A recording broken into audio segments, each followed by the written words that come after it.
चलो स्टार्ट करते हैं आज का सेशन। प्रॉपर्टी नंबर 5 तक हमारा कंप्लीट हो गया था। प्रॉपर्टी नंबर 6 क्या कहती है? देखो, रोल ओवर प्रॉपर्टी कहते हैं इसको। क्या कहते हैं? Role over property. इसमें क्या है, मान लो कॉलम 1 है, ये कॉलम 2, ये कॉलम 3, कॉलम 4, कॉलम 5। ठीक है, अगर मैं एग्जांपल दूं, मान लो ये हमारा डिटर्मिनेंट के कॉलम्स हैं C1, C2, C3, C4, C5। ठीक है, अब मैं क्या करना है, मैं ना रोल ओवर करना चाहता हूं। मतलब क्या होगा कि हाँ, अपने जैसे कॉलम 1 को मैं कहता हूँ C4 और C5 के बीच में आ जाए, C4 और C5 के बीच में आ जाए। तो क्या करेंगे, C1 को C4 C5 के बीच में उठा लेंगे, पर कितने स्टेप से मूव करा आगे? C1 कितने स्टेप आगे गए, यहाँ पे ऑब्जर्व करो दोबारा से। देखो इसके अंदर C1 से लेके, देखो C1 C4 के आगे आया है, यहाँ पे दिख रहा होगा। यहाँ पे C1 ने C2 C3 C4 पे जंप लगाया, तो कितने स्टेप्स आगे गया? वो 3 स्टेप आगे गया। C2 C3 और C4 3 स्टेप आगे गया। तो जितने स्टेप आगे जाएगा उतनी -1 की पावर हो जाएगी, -1 की पावर n। और इधर क्या लिखा? C2 C3 C4 C1 C5, इस तरीके से लिख सकते। तो इसको बोलते हैं रोल ओवर। मतलब पहली प्रॉपर्टी जो हमने प्रॉपर्टी नंबर 5 की थी, उसके अंदर क्या करते थे, एक्सचेंज करते थे। जैसे C1 और C4 को एक्सचेंज किया, तो उस टाइम हम पिछली प्रॉपर्टी में क्या लिखते थे, C4 अगर पहले आ गया तो बाहर माइनस का साइन तो वैसे ही आ जाएगा, C4 फिर C2 C3 C1 C5। ये तो क्या थी कि दो कॉलम्स को एक्सचेंज कर दिया, C1 और C4 को। इसके अंदर क्या किया, इस प्रॉपर्टी में C1 को हमने बस पोजीशन चेंज करी है C4 C5 के बीच में। तो यहाँ पे पहले C2 आया, फिर C3, फिर C4, फिर C1, फिर C5। इसको बोला जाता है रोल ओवर। एन क्या होता है, कितने स्टेप्स आप उसको आगे लेके गए हो। तो C1 कितने स्टेप्स आगे गया है, 1 2 3। C4 आगे गया, वो 3 का रोल ओवर आगे गया। तो इस तरह से प्रॉपर्टी देखी जाती है। दोबारा देखते हैं इसको एक बार। तो ये चीज आ गई यहाँ पे, देखो number of roll over here is n equal to 3। तो ये चीज को हम कंसिडर करेंगे। सिमिलरली रो के अंदर भी ये चीज एप्लीकेशन, ये रो 1 है, ये रो 2 है, ये रो 3 है, ये रो 4 है। रो 2 को मैंने क्या किया, रो 4 के नीचे ले आया। तो होगा क्या, रो 2 जब रो 4 के नीचे जाएगी, कितने स्टेप्स नीचे जाएगी, 2 स्टेप, R3 और R4। -1 की power 2, R1 R3 R4 R2 बन जाएगा। तो इसको बोला जाता है रोल ओवर प्रॉपर्टी।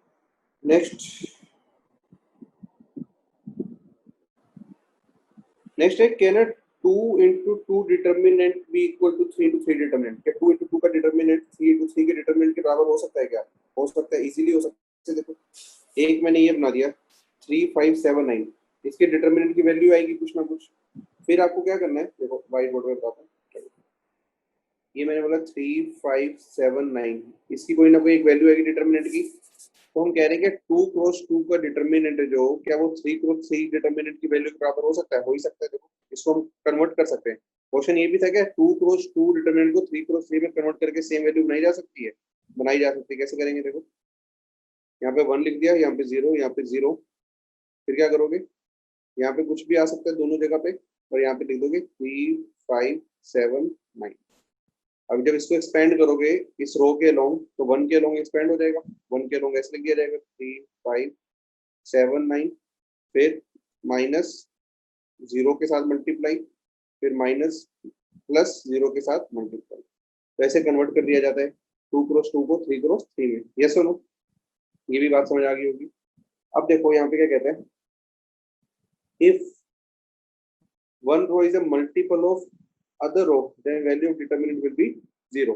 देखो 4 कॉलम दिए हुए हैं, C1 ये दूसरा कॉलम, ये तीसरा कॉलम, ये चौथा कॉलम। अब ऑब्जर्व करने वाली बात क्या है यहाँ पे, कि जो कॉलम ये वाला है, ये पहले का 5 से मल्टीप्लाई होकर आया होगा। C1 को 5 से मल्टीप्लाई कर दोगे तो 5C1 आएगा। तो अभी हमने पहले प्रॉपर्टी पढ़ रखी है कि जो भी कॉमन फैक्टर होता है उसको बाहर लेके आ सकते हैं। तो 5 को बाहर ले आएंगे, तो यहाँ पर क्या बनेगा, 2 कॉलम सेम बन जाएंगे। अगर 2 कॉलम सेम बनते हैं, ये भी प्रॉपर्टी पढ़ चुके हैं, तो डिटर्मिनेंट कितना होता है, 0। ठीक है, कह रहा है if one row or column is a multiple of other row or column then value of determinant will be 0। कहने का मतलब कि जैसे यहाँ पे है 1 2 3, और यहाँ पे मैंने लिख दिया 2 4 6, और यहाँ पे लिख दिया मान लो 9 -1 और 2। अब ध्यान से देखो, यहाँ से क्या हो सकता है, 2 का कॉमन फैक्टर बाहर आ सकता है, तो क्या बन जाएगा, 1 2 3 2 कॉमन फैक्टर बाहर 1 2 3 9 -1 2, तो इसका डिटर्मिनेंट कितना हो जाएगा 0। प्रॉपर्टी ये है कि अगर एक कॉलम दूसरे कॉलम का कोई फैक्टर होता है तो उसके डिटर्मिनेंट की वैल्यू 0 होती है क्योंकि वो कॉमन फैक्टर बाहर आ जाता है। क्लियर? ये वाली प्रॉपर्टी को भी याद रखोगे आप लोग। नेक्स्ट, फिर नेक्स्ट प्रॉपर्टी क्या कहती है देखो, a determinant can be broken into two determinant of same order with respect to any row or column। इसका मतलब देखो क्या है, इसको समझते हैं। क्या कहता है, एक डिटर्मिनेंट है जिसके अंदर मान लो यहाँ पे दिया हुआ है a plus B C plus D E plus F, यहाँ पे दिया हुआ मान लो P Q R S U V. अब ये डिटर्मिनेंट है ना, इसको दो पार्ट्स में ब्रेक किया जा सकता है। कौन कौन से पार्ट्स में? देखो, ये कॉलम और ये कॉलम को सेम रखो, ये वाली जो क्वांटिटी है इसको आप दो हिस्सों में डिवाइड कर सकते हो। कैसे? आप इसको इसको ब्रेक डाउन करोगे जब दो डिटर्मिनेंट, तो ऐसा लिखेगा ए सी ई, एक तो पहले वाला ले लो, साथ में आ जाएगा P Q R S U V plus B D F P Q R S U V, ऐसे हो सकता है। रीजन, जब आप इसको एक्सपेंड करोगे तो क्या होता है, खुद ही सोचो। एक्सपेंड करोगे जब, तो आप a प्लस बी को किससे मल्टीप्लाई करते हो? इस वाले से। a प्लस बी को किससे मल्टीप्लाई करते हो? इस वाले से। तो जो a है इससे मल्टीप्लाई होता है, b भी इससे मल्टीप्लाई होता है, तो मैंने a को मल्टीप्लाई करने वाला अलग कर दिया जो इससे मल्टीप्लाई हो रहा है, और b को मल्टीप्लाई करने वाला इसके साथ रख दिया, क्योंकि अल्टीमेटली तो बीच में प्लस का साइन है, दोनों ऐड ही हो जाएंगे। जब इसको खोलोगे तो a b से मल्टीप्लाई हो रहा होगा, b भी से मल्टीप्लाई हो रहा होगा, तो ये चीज और ये चीज तो कॉमन आके अंदर a प्लस बी ऐड हो जाएगा। सही बात है। फिर अगर आप c प्लस डी के लॉन्ग खोलते हो, किसके लॉन्ग? c प्लस डी के लॉन्ग, तो c वाला है जो, वो अलग से p और q और u और v के साथ मल्टीप्लाई होगा। सही बात है। और इधर से जो d है, ये d, ये अलग से होगा p q और u v से, कॉमन लेके अरेंज किया जा सकता है। सिमिलरली e प्लस एफ है जो, e अलग से p q r s के साथ हो रहा होगा, और यहाँ पे f है जो, वो अलग से p q r s के साथ हो रहा है, अल्टीमेटली प्लस होके कंबाइन हो जाएगा। बात आई समझ कि अलग अलग किया जा सकता है? ये सुनो,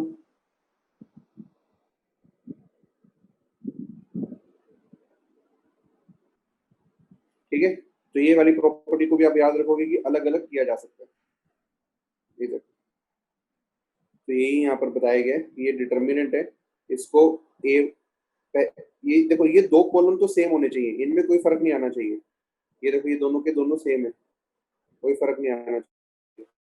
ना क्या है, ये वाला जो है, इनको आप ब्रेक कर सकते हो दो पार्ट्स में, जैसे मैंने एक ये बना दिया और एक ये बना दिया, इस तरीके से कर सकते हैं। दूसरी चीज ये भी कर सकते हैं, देखो इसको आप किसी भी फैशन में ब्रेक कर लो दो के अंदर। जैसे एक केस तो मैंने ये बनाया, दूसरा केस मैंने क्या बना दिया, मैंने a प्लस बी पहले वाले को दे दिया, दूसरे वाले को कुछ नहीं दिया, जीरो दे दिया। फिर c प्लस डी में पहले वाले को जीरो दे दिया, इसको c प्लस डी पूरा का पूरा दे दिया। फिर तीसरा वाला जो e प्लस एफ है, इसको e दे दिया और इसको f दे दिया।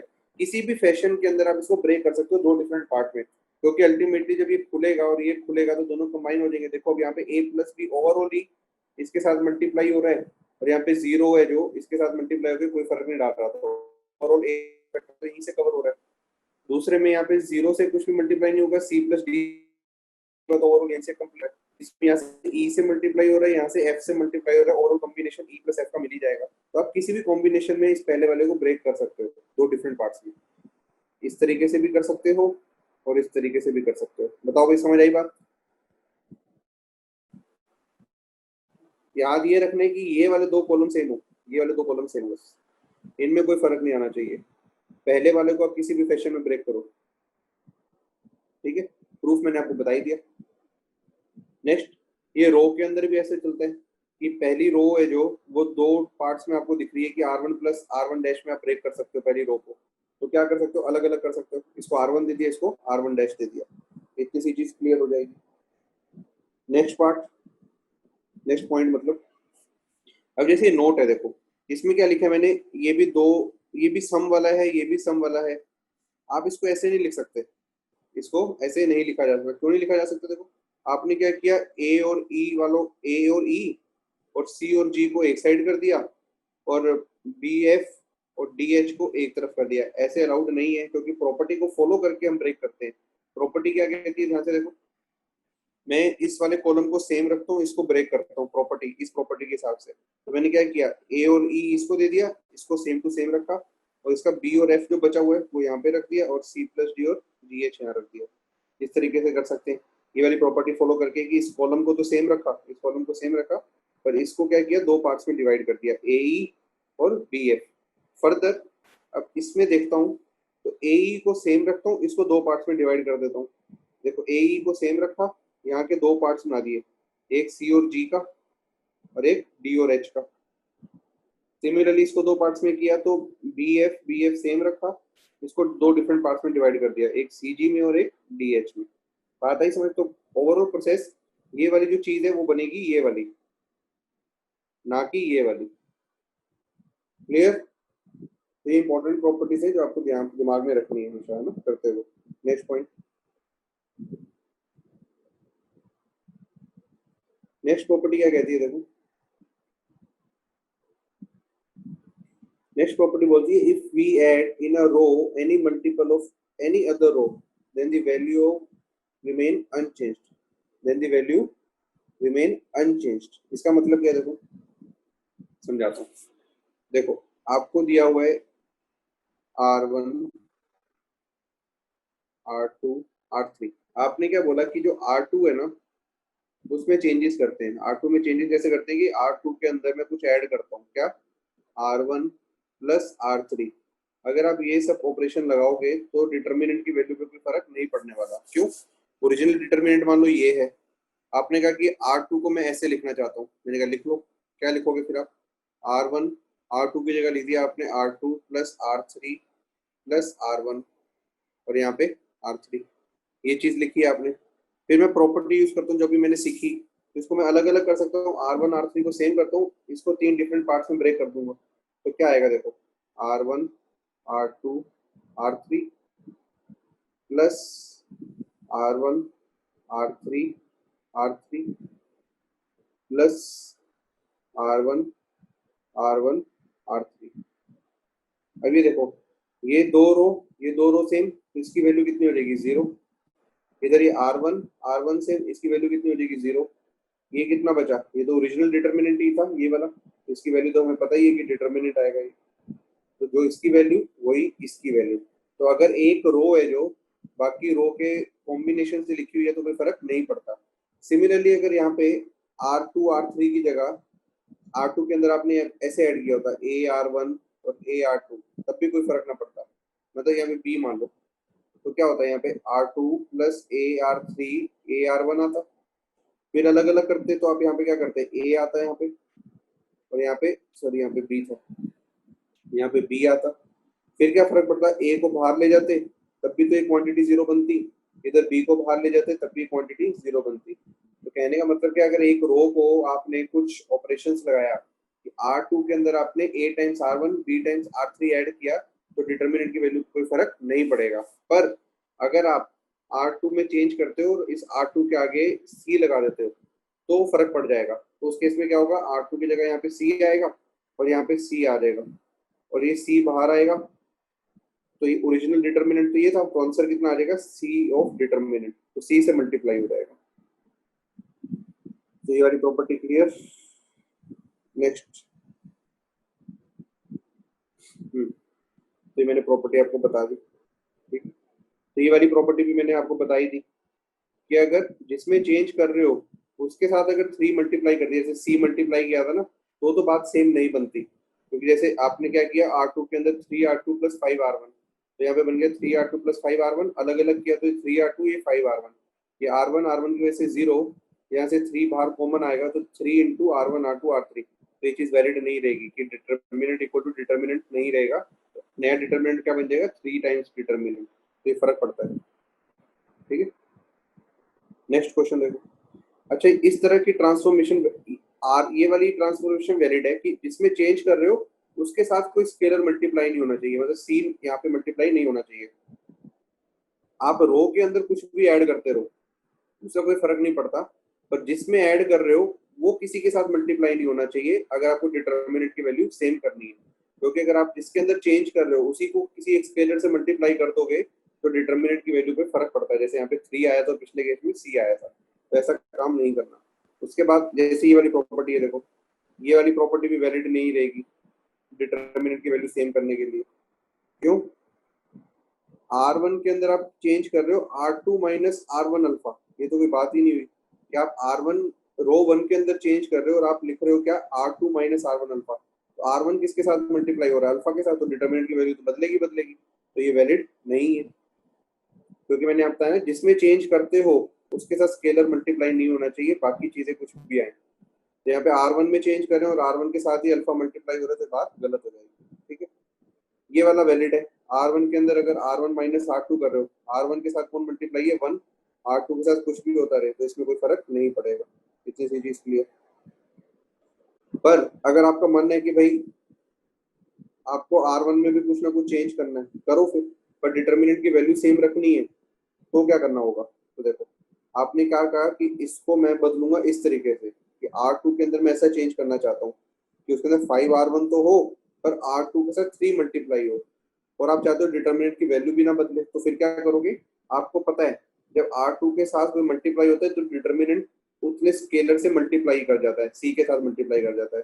तो मैंने अगर ये ट्रांसफॉर्मेशन लगाई तो मुझे पता है कि डिटर्मिनेंट 3 से मल्टीप्लाई करेगा, इसलिए मैंने बाहर पहले से 1/3 लगा दिया ताकि ओवरऑल 3 और 1/3 का इफेक्ट कैंसिल हो जाए और डिटर्मिनेंट की वैल्यू पहले जैसी आ जाए।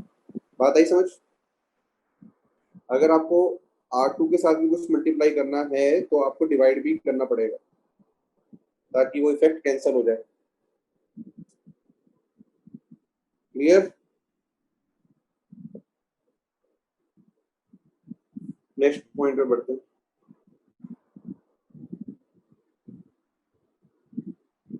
अब ये कुछ क्वेश्चंस हैं, आप लोग ट्राई करोगे बारी बारी।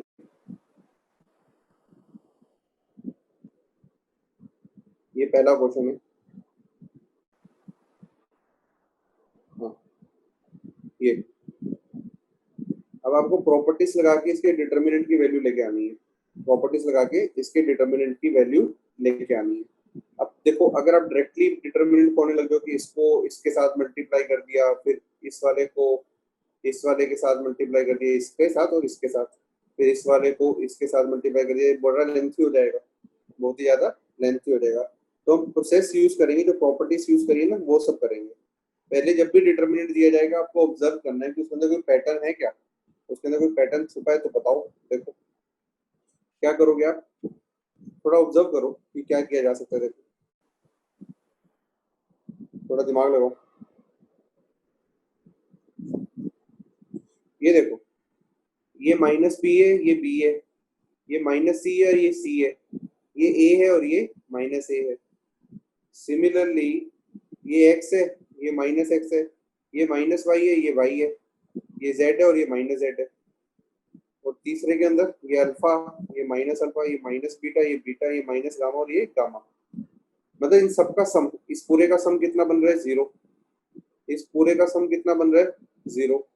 इस पूरे का सम कितना बन रहा है? 0। तो यही ऑब्जर्वेशन थी। ऑब्जर्वेशन में क्या करोगे आप? प्रॉपर्टी लगा दोगे। कौन सी? C1 को लिख दोगे C1 plus C2 plus C3। C1 को लिख दोगे C1 plus C2 plus C3, क्योंकि मैंने C1 में कोई C1 के कोफिशिएंट में तो कोई बदलाव नहीं है, तो डिटर्मिनेंट की वैल्यू तो सेम ही रहनी चाहिए। अगर मैं C1 के अंदर C1 plus C2 plus C3 कर रहा हूँ तो डिटर्मिनेंट की वैल्यू में तो कोई फर्क नहीं आएगा। ये क्वेश्चन ये लिखा हुआ है सामने आपके, यही क्वेश्चन है। Question number 1। तो मैंने आपको बोला कि भाई मैंने ये प्रॉपर्टी लगाई C1 के अंदर C1 plus C2 plus C3 किया, तो इससे फायदा क्या हुआ? देखो ये ऑपरेशन लगाने से मुझे पता है कि डिटर्मिनेंट की वैल्यू को कोई फर्क नहीं पड़ता, क्योंकि C1 के अंदर जो मैं चेंज कर रहा हूँ तो C1 का कोफिशिएंट तो क्या है? 1 ही है, तो सी डिटर्मिनेंट में कोई फर्क नहीं पड़ेगा। मैंने प्रॉपर्टी लगाई, क्यों लगाई? मुझे दिख रहा था कि ये कॉलम्स को मैं ऐड करता हूँ तो ये 0 दिखता है मेरे को, इसका सम भी कितना दिखता है मेरे को? 0 दिखता है, इसका सम भी मुझे कितना दिखता है? 0 दिखता है। तो अगर ये सारे ऐड कर दूं मैं एक जगह पर, वो तो 0 बन जाएंगे। मैंने यही प्रॉपर्टी लगाई कि C1 plus C2 plus C3 किया कि C1 कॉलम के अंदर क्या हो रहा है, ये भी ऐड कर रहा हूँ, ये भी ऐड कर रहा हूँ, तो C1 में कितना ऐड हो जाएगा? A minus B plus B minus C plus C minus A. तो क्या बनना शुरू हो जाएगा? पहले में यहाँ पे 0 आ जाएगा, फिर यहाँ पे 0 आ जाएगा, फिर यहाँ पे 0 आ जाएगा, यहाँ पे b minus C, C minus A, फिर y minus Z, Z minus X, फिर beta minus Y, gamma minus alpha, ये सब आ जाएगा। तो इसका आंसर कितना आ जाएगा? 0। बात आई समझ? ऑब्जर्वेशन क्या थी कि आप ऑब्जर्व करो क्या इन सबका सम 0 हो रहा है क्या। अगर हो रहा है तो मैं इस कॉलम को ऐड कर देता हूँ। यस और नो? देखो प्रॉपर्टी आपने यहाँ पे लगाई C1 में, क्या चेंज किया? C1 plus C2 plus C3। अगर आप ये लगाते प्रॉपर्टी R1 के अंदर R1 plus R2 plus R3 तो कोई फायदा ही ना होता। R1 plus R2 plus R3 लगाते तो कोई फायदा नहीं होता, क्यों ना होता? देखो अब इसके अंदर ये ऐड करो और ये ऐड करो तो कुछ मिलेगा क्या? अलग से कुछ भी ना मिलेगा। a minus B plus X minus Y plus alpha minus beta मिलता। ये तो बहुत बड़ा सा नंबर आ जाता है इनको ऐड करके। ये तो कोई फायदा ना दे रहा, ना इनका ऐड किया हुआ कोई फायदा दे रहा, ना इनका ऐड किया हुआ कोई फायदा दे रहा। तो हमें उनको ऐड करना है जहाँ से कोई फायदा मिले। बात आई समझ? ऐड वहां पे करो जहां से कुछ फायदा मिल रहा हो। तो ये प्रॉपर्टी ठीक है इस क्वेश्चन में, ये प्रॉपर्टी ठीक नहीं है। अब नेक्स्ट क्वेश्चन है ये वाला, क्वेश्चन नंबर 2। प्रूव करने की ये 0 के बराबर है। प्रूव करने की 0 के बराबर है, करो ट्राई। फिर से पैटर्न देखो बनाने का क्या बन सकता है। जहां पर भी आपको दिखेगी सम करने के बाद एक जैसी चीज बन रही है, ये देखो, ये दोनों अगर ऐड हो जाए तो कितना देंगे? ए प्लस बी प्लस सी। इनको ऐड कर दूं तो ये भी ए प्लस बी प्लस सी, इनको ऐड कर दूं तो ये भी ए प्लस बी प्लस सी। मिलेगा कि नहीं मिलेगा? ये दोनों कॉलम्स ऐड हो जाए, अगर C2 और C3 ऐड हो जाए तो बात बन जाएगी। तो प्रॉपर्टी कौन सी लगा सकते हो कि या तो C3 के अंदर ऐड कर दो, क्या C3 प्लस C2 कर दो, या फिर C2 के अंदर कर दो, क्या C2 प्लस C3। दो में से कुछ भी लगा लो। मैंने प्रॉपर्टी लगाई C2 के अंदर चेंजेस किया, C2 प्लस C3 किया, तो फायदा क्या होगा? ये वाली चीज इसके अंदर ऐड हो जाएगी तो क्या बनेगा? देखो ये बन जाएगा। इसके अंदर जब मैंने ऐड किया तो ये सब बन गया। अब ये कॉमन है, ये कॉमन है तो इसको बाहर लेके जा सकते हैं। ए प्लस बी प्लस सी बाहर आ जाएगा कॉमन। फायदा,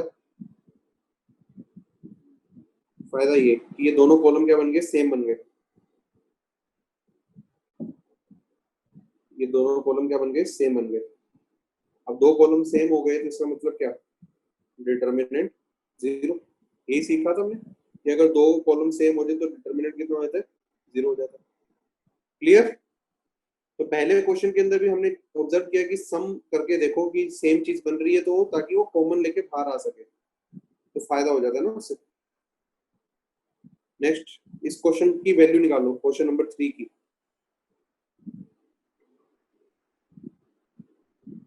अब क्वेश्चन नंबर 3 में अगर आप डायरेक्टली डिटर्मिनेंट निकालने बैठ जाओगे कि 1 को इससे मल्टीप्लाई कर दिया, 21 को अलग से कर दिया, 101 को इससे मल्टीप्लाई कर दिया, तो बहुत लेंथी कैलकुलेशन हो जाएगी।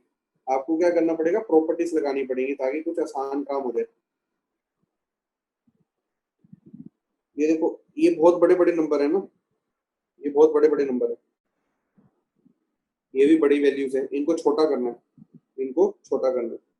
कैसे कर सकते हैं? देखो ये देखो, मैंने एक ऑपरेशन लगाया, ये आप खुद का दिमाग लगा के इनको छोटा कर सकते हो ना।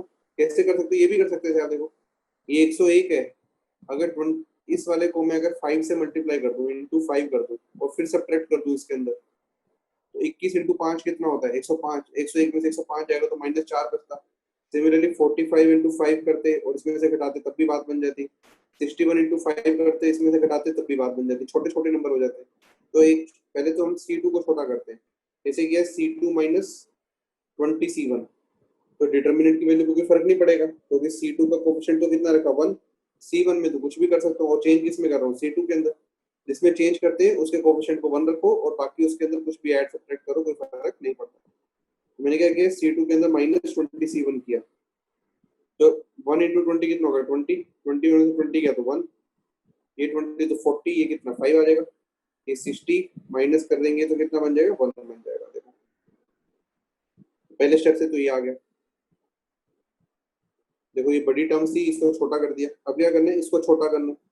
इसको छोटे करने का तरीका तो मैंने अभी बताया कि C3 के अंदर चेंजेस कर दो। क्या C3 माइनस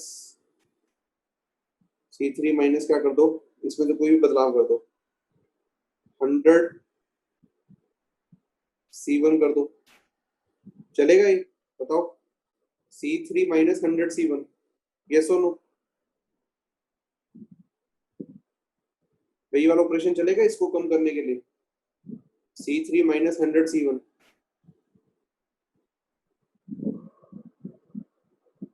बताओ भाई क्यों नहीं चलेगा? C3 के अंदर माइनस 100 C1 करोगे तो क्यों नहीं बनेगा? 1 को 100 से मल्टीप्लाई करोगे तो 101 में से 100 जाएगा तो कितना बचेगा? एक ही तो बचेगा। फिर 2 को 100 से मल्टीप्लाई करोगे तो 200 माइनस होगा तो कितना बचेगा? -5 बचेगा। फिर 3 को 100 से इसमें करोगे तो कितना बचेगा? 2 बचेगा। सही तो लग रहा है? देखो मैंने ऑपरेशन लगाया, C3 में से 100 C1 माइनस किया तो 101 में से 100 जाएगा तो एक बचेगा। 195 में से 200 जाएगा तो कितना बचेगा? -5। फिर 302 में से 300 जाएगा तो कितना बचेगा? 2 बचेगा। अब इसको हम इजीली सोल्व कर सकते हैं। सोल्व किया, सोल्व करके जो भी आंसर आएगा वो आपका आंसर बन जाएगा। आंसर आप निकाल सकते हो, क्या आ जाएगा? 110 plus 5 minus 1 4 plus 15 plus 1 2 minus 15, ये आएगा। तो कितना आ गया? 15 माइनस 19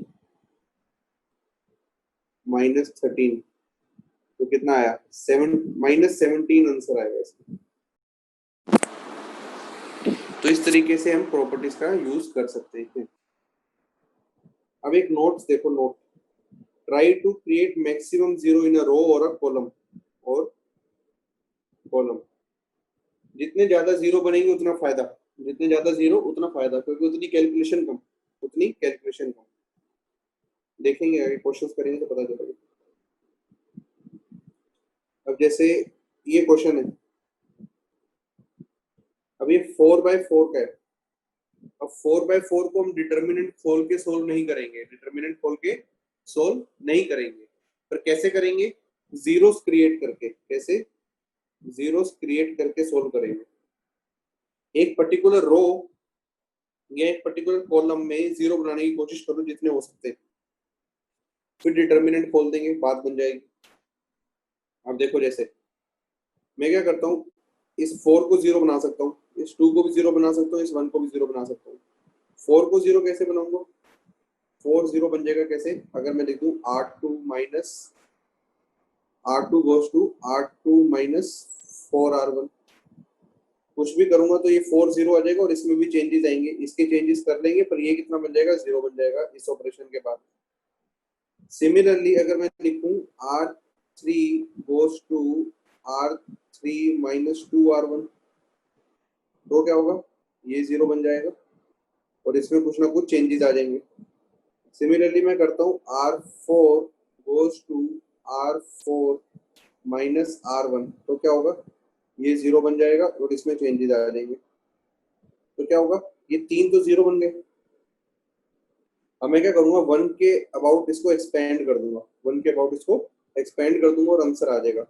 इस कॉलम के अबाउट एक्सपेंड करूंगा, 1 के अबाउट ही खुलेगा, बाकी 0 0 0 की वजह से कोई फर्क नहीं पड़ने वाला। इतनी बात समझ आई?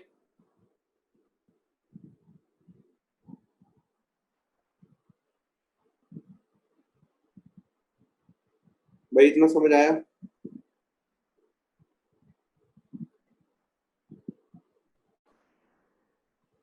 ये देखो, फिर मैंने ऑपरेशंस लगाए, ये ऑपरेशंस लगा दिए, देखो जो मैंने आपको बोले ये लगा दिए, और चेंजेस जो आ गए वो मैंने यहाँ पे लिख दिए। ये तीनों तो जीरो बन गए और इनमें जो जो भी बदलाव आया वो मैंने लिख दिया। इसके बाद क्या करना है? बस इस 1 के अबाउट एक्सपेंड कर दो। 1 के अबाउट एक्सपेंड करोगे तो देखो 1 लिखा, और 1 किसके साथ मल्टीप्लाई होगा? इसके साथ, डिटर्मिनेंट के साथ। तो ये डिटर्मिनेंट आ गया, इसको आप खोल दोगे और आंसर आ जाएगा। क्लियर? ये कर सकते हो। बाकी ये 0 0 के कोरस्पॉन्डिंग तो कोई वैल्यू आएगी नहीं ना आगे, तो सिर्फ 1 के आउट खोला तो आंसर आ गया। ठीक है, अब ये क्वेश्चन करते हैं। देखो ये बहुत अच्छा, आप कुछ ना इंपॉर्टेंट डिटर्मिनेंट्स हैं, कुछ इंपॉर्टेंट डिटर्मिनेंट्स हैं जिनके आप रिजल्ट याद रखोगे तो बहुत फायदा होगा। प्रूफ भी मैं बता ही रहा हूँ, प्रूफ भी याद रखो, रिजल्ट भी याद रखो।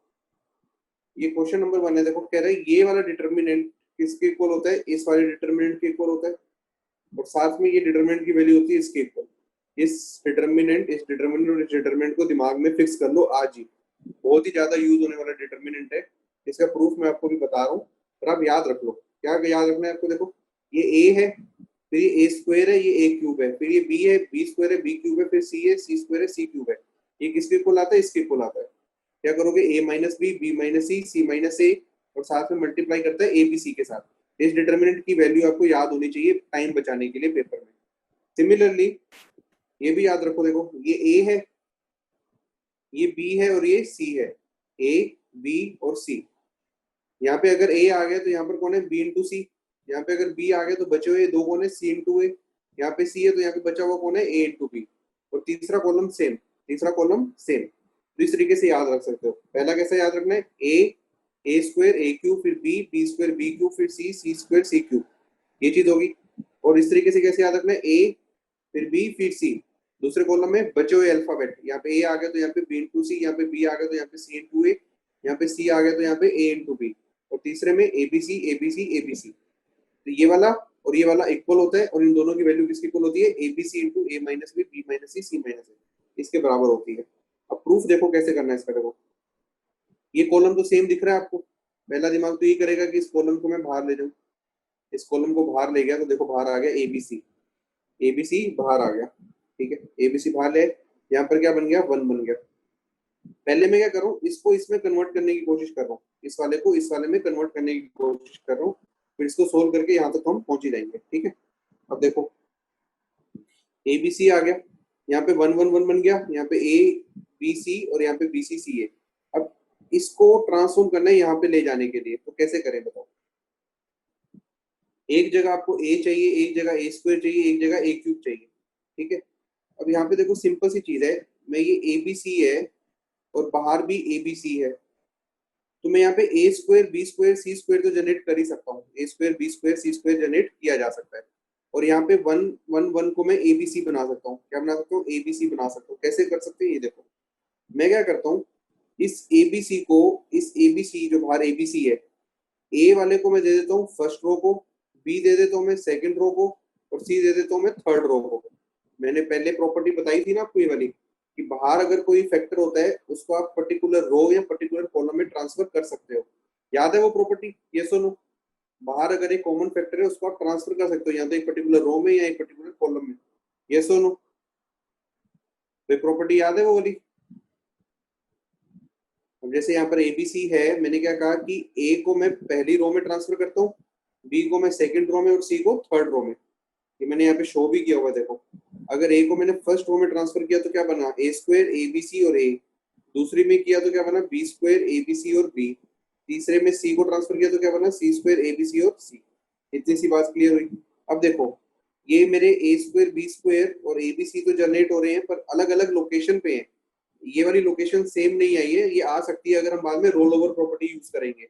अभी हमारा मकसद पूरा हो रहा है कि A square B square C square A B C generate हो गए, कमी किसकी बच रही है? A cube B cube C cube की। अब ध्यान से देखो फिर से, अब यहाँ पे ए बी सी फिर से मेरा आ गया, इसको मैं फिर से बाहर कॉमन ले लेता हूँ। मैंने ए बी सी को फिर से कॉमन ले लिया। ठीक है, लिया तो क्या करूंगा मैं? जब ए बी सी को मैंने कॉमन ले लिया तो बाहर आ गया। अब क्या है? यहाँ पे A square B square C square, यहाँ पे ए बी सी और यहाँ पे 1।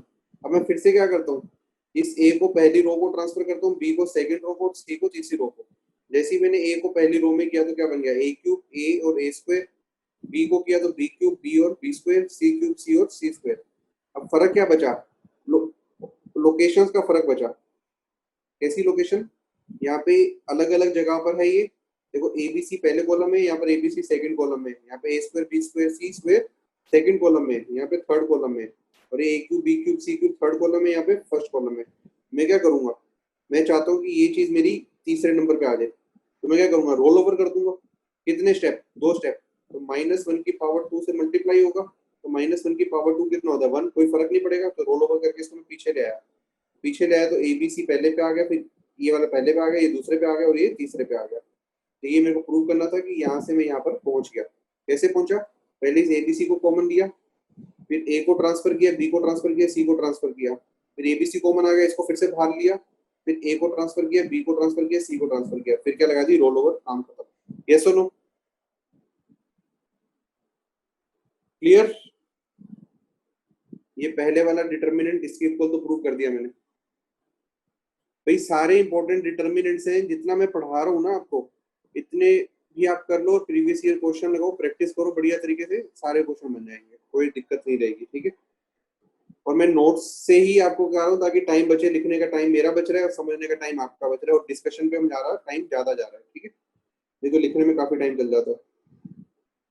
फिर देखो ये चीज आ गई, उसके बाद कह रहा हूँ note, always figure out taking common out and common for the manipulation. देखो सबसे इंपॉर्टेंट चीज यहाँ पर क्या थी, सबसे इंपॉर्टेंट चीज दो चीजें थी। एक, मैंने कॉमन चीज को पहले तो बाहर लिया, कॉमन चीज को पहले बाहर लिया, फिर क्या किया, जो बाहर चीज थी उसको अंदर ट्रांसफर किया, फिर मैंने बाहर ट्रांसफर किया, फिर मैंने अंदर ट्रांसफर किया। तो कॉमन बाहर लेके आना भी आना चाहिए और बाहर की चीज अंदर को लेके आना भी आना चाहिए, दोनों चीजें आनी चाहिए क्वेश्चन को करने के लिए। ठीक है, इतनी सी बात क्लियर। अब क्या करना है, आपको इस क्वेश्चन को सोल्व करना है, इस क्वेश्चन को सोल्व करना है।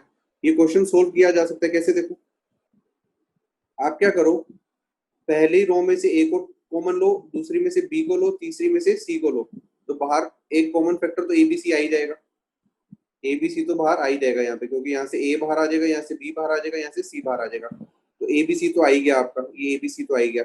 बचा कितना फिर ये वाला डिटर्मिनेंट बचेगा, क्योंकि एबीसी बाहर आ गया, तो यहाँ पर क्या बचेगा 1 1 1, यहाँ पे एबीसी और यहाँ पे A square B square C square, ये बचेगा। ठीक है, तो जब मैंने ये ए यहाँ से कॉमन लिया, यहाँ से बी लिया, यहाँ से सी लिया, तो मेरा एबीसी तो बाहर आ गया, और बचा क्या मेरा, ये वाला डिटर्मिनेंट बचा। अब इसको प्रूव करना है कि ये किसके इक्वल है, ए माइनस बी माइनस सी माइनस ए के, इतनी सी चीज करनी है, करते हैं। अब क्या करना है, मैक्सिमम नंबर ऑफ जीरो बनाओ, इस वन को जीरो बना सकता हूँ, इस वन को जीरो बना सकता हूँ, कैसे, R2 माइनस R1 करके, R3 माइनस R1 करके, R3 minus R1, R3 minus R1 करके, ये करा तो यहाँ पे दो जीरो बन गई। यहाँ पे अगर दो जीरो बन गई तो फिर क्या करोगे, इस वन के अराउंड आप खोल दोगे, वन किससे मल्टीप्लाई होगा, इस वाले से मल्टीप्लाई हो जाएगा। तो उसको करने से पहले ये भी कर सकते हो कि ये बीच वाली जो रो है इसमें से बी माइनस ए कॉमन ले लो, और तीसरे में से सी माइनस ए कॉमन ले लो। यहाँ पे फॉर्मूला लग रहा है ना, B square minus A square, ये कितना होता है B minus A B plus A, तो B minus A C minus A बाहर आ जाएगा और ये चीज बचेगी। इसको अब आप वन के अबाउट एक्सपेंड कर दो, इसके साथ आपका आंसर आ जाएगा। तो सोल्व करके आ जाएगा ए माइनस बी माइनस सी माइनस ए, और यहाँ से हमने ए बी सी तो कॉमन, यहाँ से ए कॉमन बी कॉमन और सी कॉमन निकाल के ए बी सी पहले ही रख लिया था, और यहाँ से प्रूव कर दिया इस डिटरमिनेंट की वैल्यू ये, तो ये चीज मल्टीप्लाई होकर इसका आंसर दे देगी। तो आपको ये वाला डिटरमिनेंट भी याद रखना है, ये वाला, देखो सारे इंटर रिलेटेड है। देखो खास बात क्या है, ये और ये बराबर होते हैं, इसकी वैल्यू इसकी इक्वल होती है, और इस वाले की वैल्यू क्या होती है, ये होती है। अब ये याद रखो कि डिटरमिनेंट में बहुत यूज होता है, 1a square 1b square 1c square किसी इक्वल होता है, इसके इक्वल होता है। अगर आप सभी को, हर एक को a से मल्टीप्लाई कर दो और फिर b को कर दो, फिर c से कर दो, फिर एक एक्स्ट्रा abc बाहर आ जाता है, काम खत्म। क्लियर? ठीक, नेक्स्ट क्वेश्चन, क्वेश्चन ये वाला, बिना सॉल्यूशन करे इसका प्रूव करके देखो। आपको सॉल्यूशन मत देखना, 1 मिनट दे रहा हूँ, बस ये क्वेश्चन लिखो और इसको प्रूव करो, सॉल्यूशन मत देखना प्लीज, ये क्वेश्चन करो। आपको देखो भाई, ये डिटर्मिनेंट है, इक्वल टू प्रूव करना है ये वाला। अच्छा खास बात देखो, इस क्वेश्चन की वैल्यू भी यही आई थी, इस क्वेश्चन का आंसर भी यही आ रहा है, तो मतलब ये डिटर्मिनेंट और ये डिटर्मिनेंट भी बराबर है। आपका होमवर्क ये रहेगा कि आपको प्रूव करना है कि आप इसको इसमें कैसे मॉडिफाई कर सकते हो, इस वाले को इसमें कैसे मॉडिफाई किया जा सकता है, ये भी करना है, क्योंकि दोनों आंसर सेम आ रहा है। ठीक बात है, अभी तो हम प्रूव कर रहे हैं कि इसका आंसर ये कैसे आया है। आप ये भी प्रूव कर सकते हो कि ये वाली चीज इसके इक्वल है और ये इसके इक्वल होती है, तो ये भी बराबर है। मैंने तो इस क्वेश्चन को कैसे किया कि भाई ये 1 को 0 बनाना है, इस 1 को 0 बनाना है, तो दो ऑपरेशन लगा दिए, ये 0 0 बन गया, फिर इस 1 के अबाउट इसको खोल दिया, यहाँ से कॉमन निकाल लिया, पहले a माइनस बी, इस सेकंड रो से a माइनस बी कॉमन आ जाएगा, तीसरे से c माइनस ए कॉमन आ जाएगा, वो मैंने बाहर ले लिया, इसको एक्सपेंड कर दिया, आंसर आ गया। क्लियर भाई? नेक्स्ट क्वेश्चन में बढ़े, नेक्स्ट क्वेश्चन में बढ़ते हैं।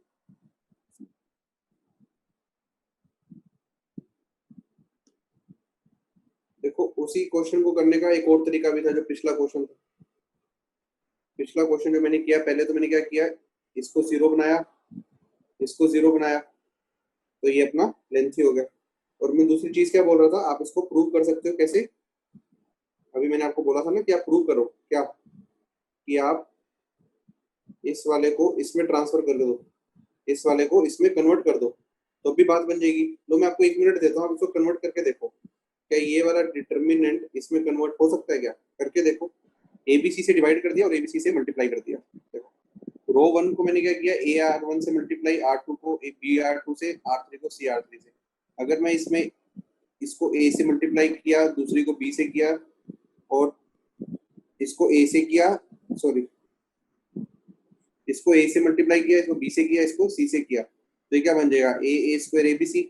दूसरी वाली क्या बन जाएगी, बी स्क्वायर एबीसी। तीसरी वाली क्या बन जाएगी, सी स्क्वायर एबीसी। अब एबीसी से मल्टीप्लाई किया तो एबीसी से डिवाइड भी करना था, तो इससे मैंने डिवाइड कर दिया, कोई दिक्कत नहीं।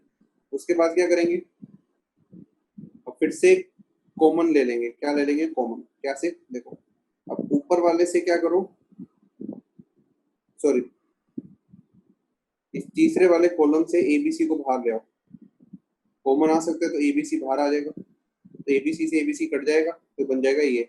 और ये रोल ओवर प्रॉपर्टी लगा के इस 1 को मैं आगे ले आता हूँ, तो ये बन जाएगा। और ये हमारी पुरानी वाली डिटर्मिनेंट, इसको मेरे को इसको इसके अबाउट प्रूव करना था, इसको इसमें प्रूव करना था, मैंने प्रूव करके दे दिया। कैसे किया, एबीसी से कॉमन, एबीसी से डिवाइड और मल्टीप्लाई। भाई वीडियो रुकी है क्या,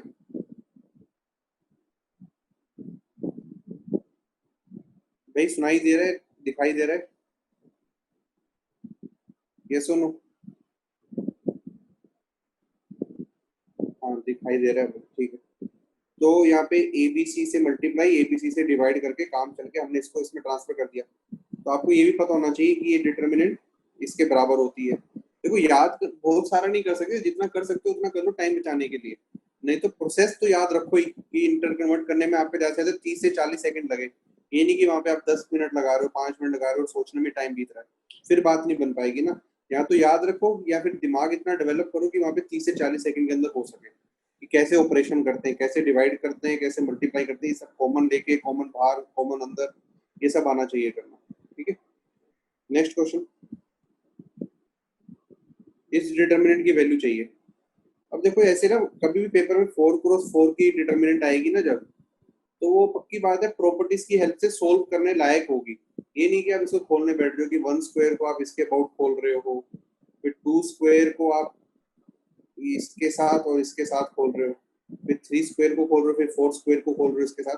ये सब थोड़ी ना करना है, प्रॉपर्टी लगा के सिंप्लीफाई करना है। कैसे, मैंने प्रॉपर्टीज लगा दी, जैसे C4 goes to C4 minus C3, फिर C3 माइनस C2, फिर C2 को चेंज किया, तो ये सब करेंगे तो क्या बनेगा, देखो सिंप्लीफाई हो जाएंगी चीजें।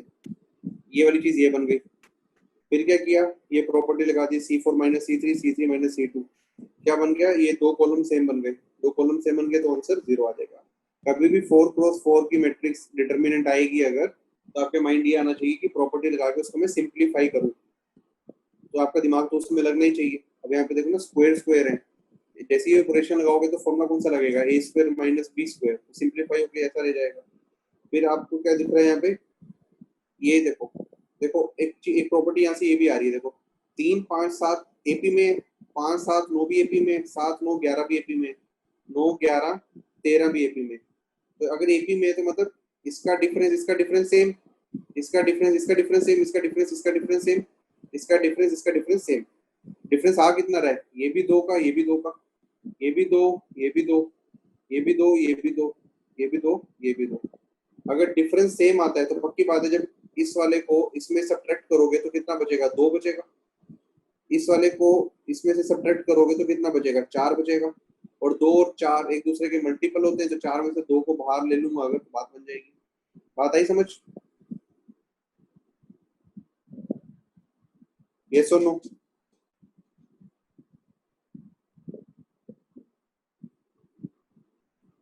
तो अगर एपी में होते हैं ना, एपी में तो आंसर 0 ही आता है। अगर तीन अगर 4x4 के अंदर कोई 3 कॉलम एपी में दिख रहे हैं तो आंसर विल बी 0। अगर 3x3 के अंदर 3x3 के अंदर तीनों के तीनों कॉलम एपी में दिख रहे हैं तब भी आंसर 0। मैंने प्रॉपर्टी है यहाँ पे, देखो ये देखो, ये तीनों मैंने एपी में बनाई, ये भी एपी में बनाई और ये भी एपी में बनाई, ठीक बात है। ईच रो इन एपी, तो आंसर क्या होगा? 0 होगा। क्यों? जब इसमें से ये सब्ट्रैक्ट करोगे तो कितना बचेगा? D1 बचेगा। इसमें से ये सब्ट्रैक्ट करोगे तो कितना बचेगा? D1 बचेगा। तो ये कॉलम में भी D1 आ रहा होगा, इस कॉलम में भी D1 आ रहा होगा। इधर कितना बचेगा? इसको सब्ट्रैक्ट करोगे तो कितना बचेगा? D2। इसको सब्ट्रैक्ट करोगे तो कितना बचेगा? D2।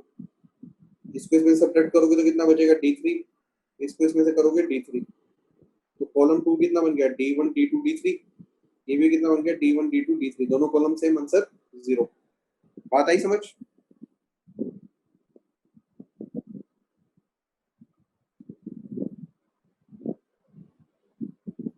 तो आपको ये चीज याद रखनी है, अगर रोज एपी में होती है तो डिटरमिनेंट की वैल्यू 0 होती है। तो हम आज ये यहाँ तक करेंगे।